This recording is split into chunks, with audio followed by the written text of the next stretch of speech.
ओम शांति। बाबा के महावाक्य हैं साकार मुरली। आज की तारीख है 23/6/2021। प्रातः मुरली ओम शांति बाप दादा मधुबन। आज बाबा कहते हैं, मीठे बच्चे याद से आत्मा का किचड़ा निकालते जाओ। आत्मा जब बिल्कुल पावन बने तब घर चल सके। आज का प्रश्न है, इस अंतिम जन्म में बाप के किस डायरेक्शन को पालन करने में ही बच्चों का कल्याण है।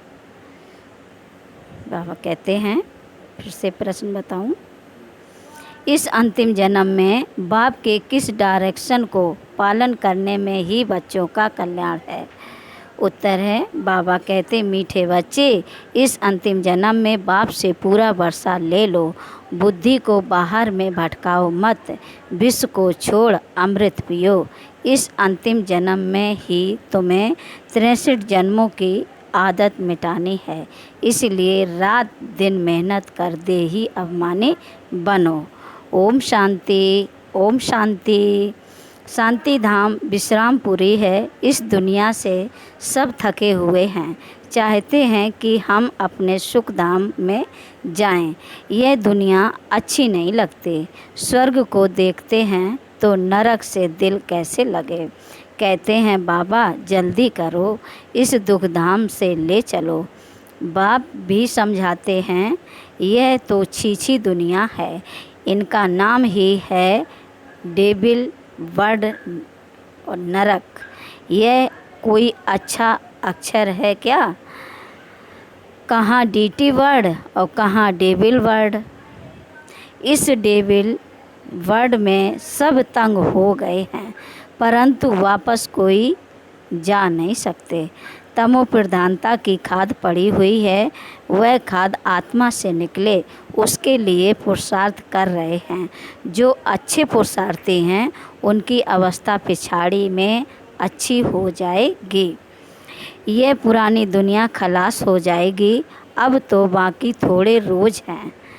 जब तक बाप आकर वापस ना ले जाए तब तक कोई वापस जा नहीं सकते। दुनिया में दुख है ना, घर में भी कोई ना कोई दुख रहता है। तुम बच्चों की दिल में है बाबा अब हमें दुखों से छुड़ाने आए हैं। जो अच्छे निश्चय बुद्धि हैं वह बाप की याद को कभी भूलते नहीं। उनको कहा ही जाता है सर्व का दुख हरता। बच्चे ही पहचानते हैं। अगर सब पहचान लें तो फिर इतने सब मनुष्य कहाँ आकर बैठे हैं। यह हो ना सके, इसलिए ड्रामा में युक्ति भी ऐसी रची हुई है, जो श्रीमत पर चलते हैं वही ऊंच पद पा सकते हैं। वह तो ठीक है, सजाएं खाकर भी शांति धाम अथवा पावन दुनिया में जाएंगे, परंतु ऊंच पद पाने के लिए तो पुरुषार्थ करना पड़े ना। दूसरा पावन बनने बगैर पावन दुनिया में कोई जा न सके। यह जो कहते हैं कि फलाना ज्योति ज्योत समाया वापस गया, यह हो नहीं सकता। जो पहले सृष्टि पर आए हैं लक्ष्मी नारायण, वह भी वापस जा नहीं सकते, तो और कोई कैसे जा सकते हैं। इनके भी अब 84 जन्म पूरे हुए, अब जाने के लिए तपस्या कर रहे हैं। सब पुकारते ही हैं एक बाप को, ओ गॉडफादर, ओ लिबरेटर। वह गॉडफादर है, दुख हरता सुख करता। कृष्ण आदि और किसको थोड़ी ही पुकारते हैं। क्रिश्चियन हो मुसलमान हो, सब ओ गॉडफादर कह बुलाते हैं। आत्मा बुलाती है अपने फादर को। फादर कहते हैं तब हैं जब समझते हैं हम आत्मा हैं। आत्मा भी कोई चीज़ है ना, आत्मा कोई बड़ी चीज़ नहीं है। वह तो एक स्टार है और अति सूक्ष्म है। जैसे बाबा हैं वैसे ही आत्मा का स्वरूप है। अब तुम बाप की महिमा करते हो, वह सत्य चित्त है।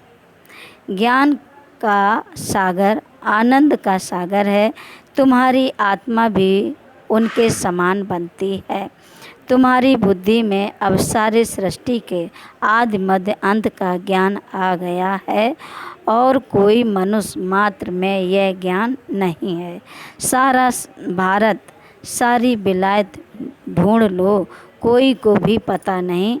आत्मा 84 जन्मों का पाठ बजाती है। 84 लाख तो इम्पॉसिबल है। 84 लाख जन्मों का तो कोई वर्णन ही ना कर सके। बाप कहते हैं तुम अपने जन्मों को नहीं जानते हो, हम सुनाते हैं। वह अब सुनाते हुए भी पत्थर बुद्धि समझते नहीं कि 84 लाख जन्म हो तो कोई सुना ही कैसे सकते। बाबा कहते हैं अभी तुम जानते हो हम ब्राह्मण हैं, हमने 84 जन्म लिए हैं। ब्रह्मा ने भी 84 जन्म लिए हैं, विष्णु ने भी 84 जन्म लिए हैं। ब्रह्मा सो विष्णु और विष्णु सो ब्रह्मा। लक्ष्मी नारायण ही 84 जन्म ले फिर ब्रह्मा सरस्वती बनते हैं। यह भी समझने की बात है ना। बाप कहते हैं हर 5000 वर्ष बाद आकर समझाता हूँ। 5000 वर्ष का चक्र है। अभी तुमने बड़ों का राज्य भी समझा है, हम सो का अर्थ भी समझा है। हम आत्मा सो देवता बनते हैं, फिर हम सो क्षत्रिय, हम सो वैश्य शूद्र बनते हैं। इतने इतने जन्म लेते हैं, फिर हम सो ब्राह्मण बनते हैं। ब्राह्मणों का यह एक जन्म है, यह है ही तुम्हारा हीरे जैसा जन्म। बाप कहते हैं यह तुम्हारा उत्तम शरीर है, इससे तुम स्वर्ग का वर्षा पा सकते हो। इसलिए अब और कोई तरफ भटको मत। ज्ञान अमृत पियो, समझ में भी आता है। बरोबर 84 जन्म लेते हैं। तुम पहले सतयुग में सतो प्रधान थे, फिर सतो बने, फिर चांदी की खाद पड़ी। एकदम पूरा हिसाब बताते हैं। अब गवर्नमेंट भी कहती है सोने में खाद माने अल्लाह मिलाओ, 14 कैरेट सोना पहनो, सोने में खाद डालना। यह भारतवासी अब शगुन समझते हैं। शादी कराते हैं तो एकदम सच्चा सोना पहनते हैं। सोने पर भी भारतवासियों का बहुत प्यार है। क्यों? भारत की बात मत पूछो। सतयुग में तो सोने के महल थे, सोने की ईंटें थी। जैसे यहाँ ईंटों की ढेरी लगी रहती है, ईंटों की ढेरी लगी रहती है, वहाँ सोने चांदी की ढेरी रहती है। माया मच्छंदर का खेल दिखाते हैं। उसने सोने की ईंटें देखी, सोचा ले जाता हूँ। नीचे उतरा तो देखा तो कुछ भी नहीं है, कुछ ना कुछ बात लगती है। बच्चियाँ समझती हैं अभी हम फिर से स्वर्ग में जाते हैं। फिर अगर पति आदि तंग करते हैं तो बेचारी अंदर में रोती हैं, कब हम सुखधाम में जाएंगे। बाबा अब जल्दी करो। बाप कहते हैं बच्चे जल्दी कैसे करूं, पहले तुम योग बल से अपना किचड़ा तो निकालो, योग की यात्रा पर रहो। बाप धीरज देते हैं। पुकारते भी हो हे पतित पावन आओ, गाते भी हैं सर्व का सद्गति दाता एक। यहाँ की ही बात है। अकासुर बकासुर यह सब बातें इस संगम समय की हैं। यह है ही आसुरी दुनिया। तो बाप समझाते हैं मैं कल्प कल्प संगम पर आता हूँ, जब सारा झाड़ जड़जड़ीभूत अवस्था को पाता है। तुम जानते हो सतयुग में हर चीज़ सतो प्रधान होती है। यहाँ इतने पक्षी जानवर आदि हैं, ये सब इतने वहाँ नहीं होंगे। बड़े आदमियों के पास अच्छी सफाई रहती है, उन्हों के रहने का स्थान फर्नीचर आदि बहुत अच्छा होता है। तुम भी इतने ऊंच देवताएं बनते हो, वहाँ ऐसी कोई छीछी चीज़ रह ना सके। यहाँ तो मच्छर आदि अनेक प्रकार की बीमारियाँ, कितनी गंदगी रहती है। गाँवड़े में इतना गंद नहीं रहता। बड़े बड़े शहरों में बहुत गंदगी रहती है, क्योंकि बहुत मनुष्य हो गए हैं, रहने की जगह नहीं है। तुम सारे विश्व के मालिक बनते हो। मनुष्य गाते हैं, घट ही में ब्रह्मा, घट ही में विष्णु, घट ही में 9 लाख तारे, 9 लाख तारे, 9 लाख नहीं 9 लाख तारे। ब्रह्मा सो विष्णु बन जाते हैं, विष्णु के साथ सितारे भी हैं। सतयुग में यह देवता बनते हैं तो इतने थोड़े ही होते हैं। झाड़ पहले छोटा होता है, फिर वृद्धि को पाता है। सतयुग में तो बहुत थोड़े होंगे, मीठी नदियों के ऊपर रहते होंगे। यहाँ नदियों से बहुत कैनल्स निकलते हैं, वहाँ कैनल्स आदि थोड़ी ही होते हैं, मुट्ठी जितने तो मनुष्य होते हैं।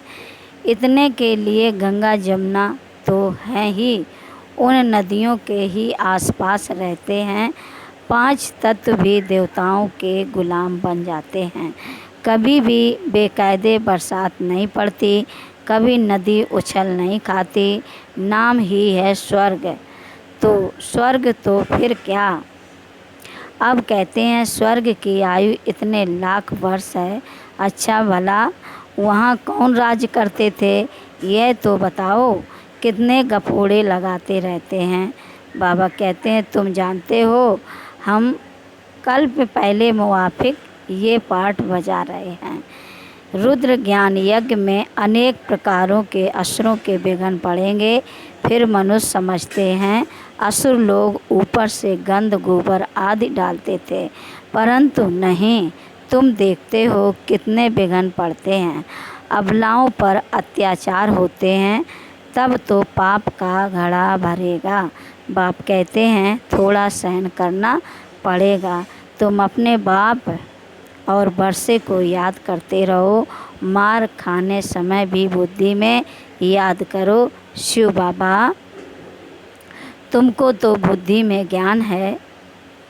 किसको फांसी पर चढ़ाते हैं तो पादरी लोग कहते हैं गॉड फादर को याद करो, ऐसे नहीं कहेंगे क्राइस्ट को याद करो। इशारा गॉड के लिए करते हैं, वह इतना लवली है, सब उनको पुकारते हैं, आत्मा ही पुकारती है। अब देही अभिमानी बनने में ही मेहनत है। 63 जन्म तुम देह अभिमान में रहे हो, अभी इस एक जन्म में वह आधा कल्प की आदत मिटानी है। तुम जानते हो देही अभिमानी बनने से हम स्वर्ग के मालिक बन जाएंगे। कितनी ऊंच प्राप्ति है, तो रात दिन इसी कोशिश में रहना पड़े। मनुष्य धंधे आदि के लिए भी मेहनत करते हैं। आमदनी में मनुष्य को कभी झुटका या उबासी नहीं आएगी, क्योंकि आमदनी है, पैसे की खुशी रहती है, थकने की बात ही नहीं रहती। बाबा भी अनुभवी है ना। रात को स्टीमर्स आते थे तो आकर माल खरीद करते थे। जब तक ग्राहक की जेब खाली ना करें तब तक उनको छोड़े नहीं। बाबा ने रथ भी पूरा अनुभवी लिया है, इसने सब अनुभव किया है। गामड़े का छोरा भी था, 10 आने मड़ अनाज बेचता था। अभी तो देखो विश्व का मालिक बनते हैं। एकदम गावड़े का था, फिर चढ़ गया तो एकदम जवाहरात के धंधे में लग गया। बस जवाहरात की बात,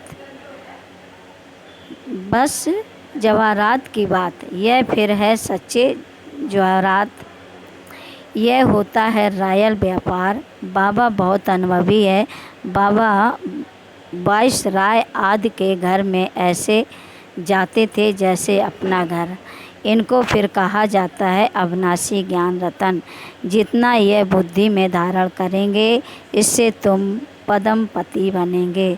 शिव बाबा को कहा जाता है सौदागर रत्नागर। उनकी महिमा भी गाते हैं, फिर कह देते हैं सर्वव्यापी। महिमा के साथ फिर इतनी गिलानी कैसी हालत हो गई है भक्ति मार्ग की। बाप कहते हैं जब भक्ति पूरी होती है तब भक्तों का रक्षक बाप आते हैं। बहुत भक्ति कौन करते हैं यह भी सिद्ध हो जाता है। सबसे जास्ती भक्ति तुम करते हो, वही यहाँ आकर पहले पहले ब्राह्मण बनते हैं और बाप से वर्षा लेते हैं। फिर से पूज्य बनने का रावण ने पुजारी बनाया है, बाप पूज्य बनाते हैं। यह है भगवान वाच। भगवान एक है, दो तीन भगवान होते नहीं। गीता भगवान की गाई हुई है। शिव भगवान वाच के बदले कृष्ण का नाम ठोंक दिया है, तो कितना फर्क हो गया है। ड्रामा अनुसार फिर भी गीता का नाम ऐसे बदलना ही है। फिर बुलाते हैं हे पतित पावन आओ, बाप पावन बनाते हैं। रावण पतित बनाते हैं, तो समझने की कितनी बुद्धि चाहिए। श्रीमत श्रेष्ठ ते श्रेष्ठ मत है ही एक बाप की।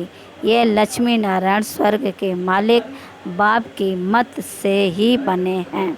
अच्छा, मीठे मीठे शकील दे बच्चों प्रति माता पिता बाप दादा का याद प्यार और गुड मॉर्निंग। रूहानी बाप की रूहानी बच्चों को नमस्ते।